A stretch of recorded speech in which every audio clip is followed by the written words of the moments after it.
साथियों नमस्कार। मैं भूपेंद्र कुमार,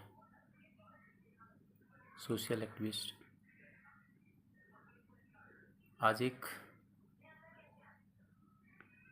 वीडियो लेकर आपके सामने आया हूं। आपको पता है,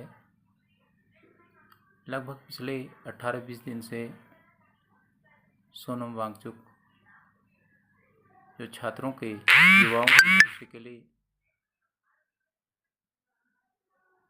जंतर मंतर पर धरने पर बैठे हुए थे, भूखे प्यासे, और उन्हें सरकार के लोगों द्वारा सरकार के इशारे पर जबरन धरने से उठाया गया और उनका कोई मेडिकल चेकअप नहीं किया गया, कोई भी हेल्थ चेकअप नहीं किया गया, जबकि पिछले 18-20 दिन से वो भूखे प्यासे थे। मैं व्यक्तिगत तौर पर इस बात की बहुत ज़्यादा निंदा करता हूँ, भर्त्सना करता हूँ। एक व्यक्ति जो छात्रों के, युवाओं के भविष्य के लिए इतना चिंतित है और वो अपने अधिकारों के प्रति जागरूक है, बच्चों के भविष्य के लिए वो वहाँ पर पिछले 18-20 दिन से धरने पर थे। सरकार का कोई भी व्यक्ति, कोई भी नुमाइंदा वहाँ पर नहीं पहुँचा, न ही उनका हालचाल जाना, नहीं उसका मेडिकल हेल्थ चेकअप हुआ। तो ये क्या है? देश में आखिर चल क्या रहा है? ऐसा कब तक चलेगा? एक चिंतनीय विषय है और गंभीर विषय भी है। अगर ऐसा चलता रहेगा तो देश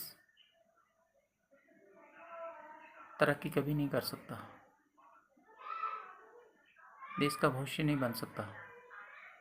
युवाओं को लेकर देश का भविष्य बनता है। जब युवा आगे बढ़ेगा,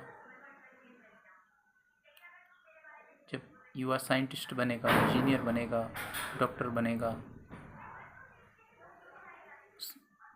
बड़ा पॉलिटिशियन बनेगा और जितने भी महकमे हैं उसके उच्चाधिकारी बनेगा, तो निश्चित तौर पर इस देश के अर्थव्यवस्था में वृद्धि होगी और उस देश का इंफ्रास्ट्रक्चर बनेगा। कहीं से कहीं तक मुझे नहीं लगता कि हम आज़ादी की बात, जबकि हम 21वीं सदी में जी रहे हैं, डिजिटल युग में, प्रौद्योगिकी के युग में, कंप्यूटर के युग में जी रहे हैं, लेकिन मुझे लगता है इसके बावजूद भी हमारा देश बहुत पीछे है। न जाने कब इस देश में एक नई क्रांति आएगी, विकास की क्रांति आएगी, अच्छी सोच की क्रांति आएगी, इंफ्रास्ट्रक्चर डेवलप होगा, जब बुनियादी चीज़ें, सड़क, शिक्षा, स्वास्थ्य, बिजली, पानी, रोजगार, इन चीज़ों पर ठोस नीति नहीं बन पा रही है, तो हम किस विकास की बात कर रहे हैं? साथियों, सबसे पहले हमने अपनी बुद्धि का विकास करना है। यदि हमारी बुद्धि का सही तरीके से विकास हो रहा है तो निश्चित तौर पर हम आगे बढ़ रहे हैं और हमारे देश की तरक्की हो रही है। आप देख रहे हैं, पिछले लगभग 15-20 सालों से, 15-20 वर्षों से न रोज़गार की बात हो रही है, न महंगाई पर बात हो रही है, न महिलाओं के दुराचार पर बात हो रही है, महिलाओं पर जो अत्याचार हो रहे हैं, भ्रष्टाचार हो रहे हैं, उस पर बात हो रही है। तो आखिर सरकार इन सब चीज़ों पर सुप्तावस्था में क्यों है? प्रश्न ये उठता है कि यहाँ पर बड़ी बड़ी घटनाएं हुई हैं, चाहे अंकिता भंडारी कांड की बात हो, चाहे पिंकी कांड की बात हो। हाल ही में टेरी गढ़वाल में एक अनुसूचित जाति के बच्चे की निर्मम हत्या कर दी गई, उसकी बात हो। और शिक्षा, स्वास्थ्य, सड़क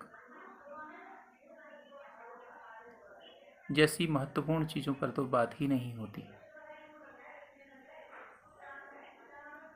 तो हम किस तरक्की की बात कर रहे हैं, किस विकास की बात कर रहे हैं?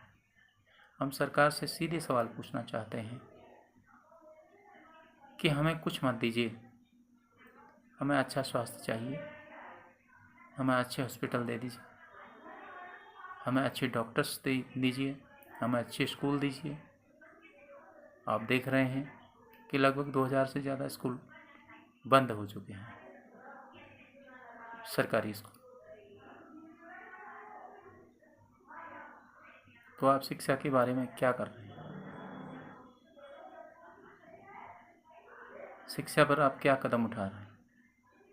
हमारे पास कोई अच्छा एजुकेशन नहीं है, हमारे क्षेत्र में कोई अच्छा इंजीनियरिंग कॉलेज नहीं है, हमारे क्षेत्र में कोई अच्छा बीएड कॉलेज नहीं है, हमारे क्षेत्र में कोई अच्छा इंजीनियरिंग कॉलेज नहीं है। तो हम किस विकास की बात कर रहे हैं? विकास से हम कोसों दूर हैं।